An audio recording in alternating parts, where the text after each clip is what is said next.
Today we'll be installing the 88 gram conversion kit on the FTC. This would be the same for the TAC SA and the TAC SA Pro Plus.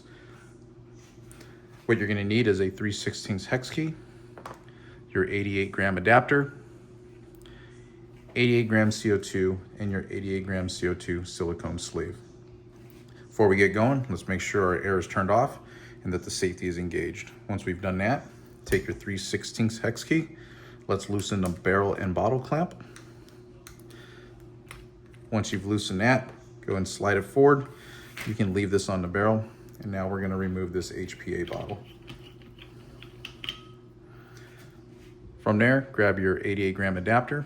Let's go ahead and thread that on. Like with anything else, just go ahead and thread it on so it's nice and snug and it's seated all the way down. From there, you can leave it just like that. Slide this all the way back down so that it lines up like you see here. And we're going to go ahead and tighten that down. The benefit of the 88 gram adapter for the FTC and TAC SA is the ability to remove and install while this barrel and bottle clamp is on. So go ahead and insert your 88 gram into the silicone sleeve. Go ahead and install this so that it lines up. And you're going to go ahead and thread this on until it punctures the CO2. Once it punctures, go ahead and turn it on to pressurize the system. If you need to remove it, unthread it, replace the CO2, and reinstall the same way.